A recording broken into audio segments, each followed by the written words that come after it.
Mike Andrews had a very difficult decision to make. He was a patient of mine in the hospital who had been admitted with acute leukemia.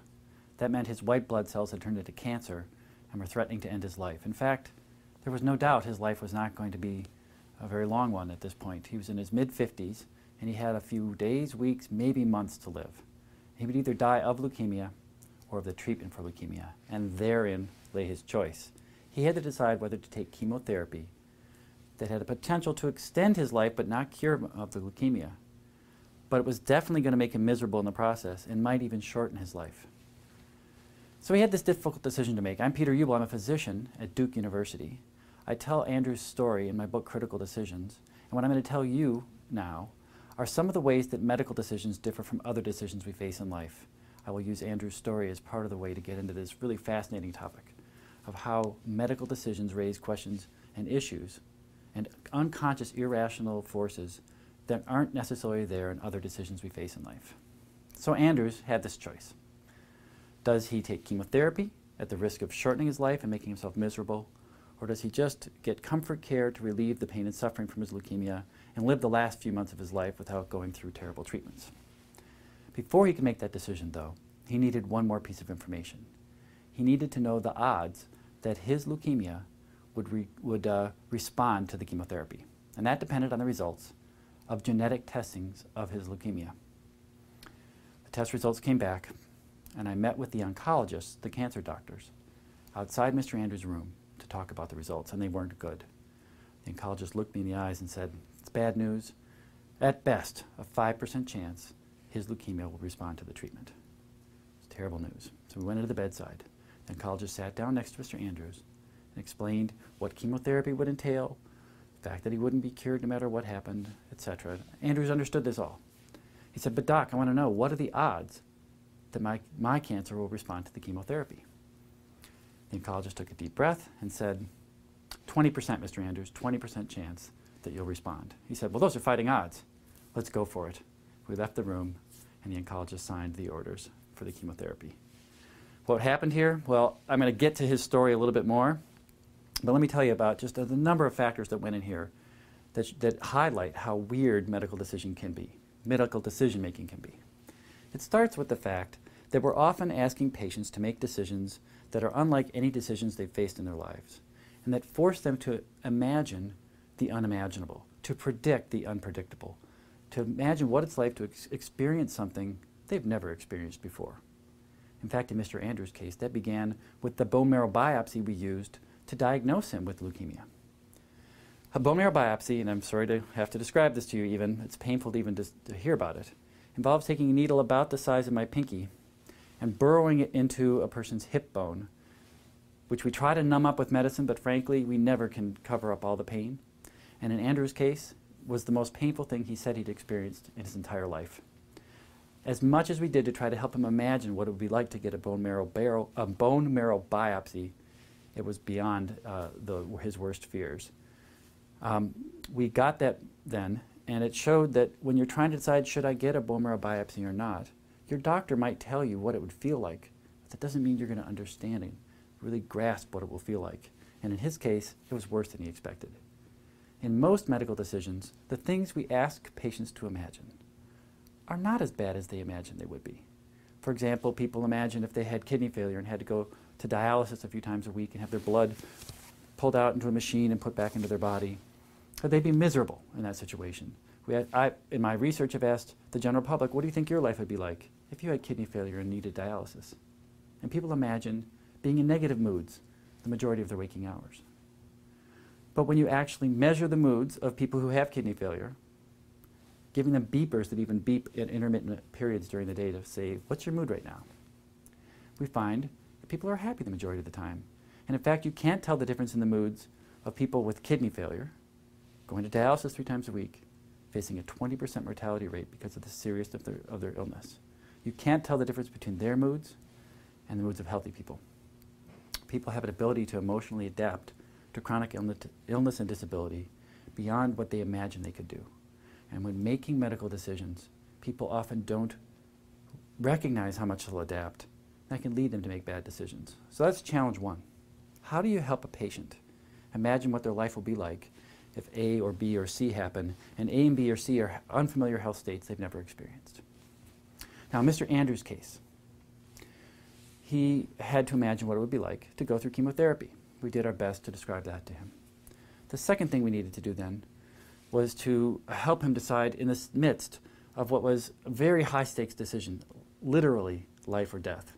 And that's the second real difference between medical decisions and many other decisions in life. The stakes are so much higher. Now, funny things happen when people are faced with medical high-stakes decisions, especially ones involving cancer. They feel like they have to do something, regardless of whether it's in their best interests. I'll give you an example. We asked people to imagine they had a slow-growing cancer inside their bodies. That cancer, if it was left untreated and watched for a while and only treated aggressively if it expanded, would have a 5% chance of ending their lives. We also told them we could take that cancer out with a surgery, that the surgery would cure them of the cancer, they wouldn't have to worry about the cancer anymore, but the surgery was quite risky. 10% chance they would die of the surgery. So on the one hand, 5% chance of dying of cancer. Other hand, 10% chance of dying of surgery. Majority of people said, give me the surgery and get it out of me. Almost an action imperative kicked in. When the C word, cancer, came at people, they would do anything they could to get rid of it, even if it seems to defy logic and rationality. So that's part of another way that medical decisions are different. The stakes are high, and especially when the diagnoses we even talk about, things like cancer, create such strong emotions, they compel people to take action, even if potentially it'd be better to stand back and do something less than the most aggressive care. All right, so what other things could affect the kind of decisions that Mr. Andrews faced in this case? Well, another is he needed information to guide his decision. And one of the differences between many decisions we face in life and medical decisions is that in medical decisions you rely on the doctors often to help you, to inform you about your choices. That creates problems where doctors don't know how to speak in language their patients can understand. I found that even with my primary care patients when I talked to them about their blood pressure. I assumed they knew that blood pressure meant that the force pushing against their arterial walls was elevated because their arteries were stiff, and that created problems like risk of heart attack and stroke. To them, the word pressure meant nervous and anxious. And so they only felt they needed to take blood pressure pills when they were nervous or anxious, when they were under pressure. And so the fact that I used a word that meant one thing to me and meant something different to my patients led them to make bad decisions, to skip blood pressure pills they needed to take every day. So we physicians have to educate our patients in language they can understand. That's often a big challenge. Mr. Andrews' story reveals another challenge. We also have to give you accurate information. In Mr. Andrews' case, a 5% chance that his leukemia would respond to chemotherapy. And yet the oncologist told him that was 20% odds? Was that a lie? Well, here I want to tell you, it's not just patients who are prone to strange decisions in medical contexts. We physicians are prone to those too. And I don't think that oncologist lied. I think that oncologist, when asked straight up front, what are my odds of getting benefit from the chemo, had that 5% number in her head and immediately started recalculating because it's so hard to give someone such dismal news. So she probably thought, you know, 5%, but he's younger than the average leukemia patient. He seems to be a fighter. And, you know, maybe the studies that told me the 5% number are a little bit old. Maybe our treatments are better than they were. All of a sudden, that 5 became 20.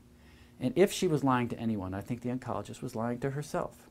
Because imagine if you were taking care of people with advanced cancer day in, day out. Wouldn't you want to convince yourself that they all had fighting chance? And so here we are.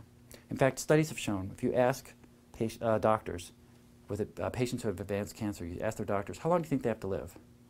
They say, oh, they have this long to live. Look at the actual evidence, they only live this long. They overestimate how long their patients have to live because they have to see hope in the situation.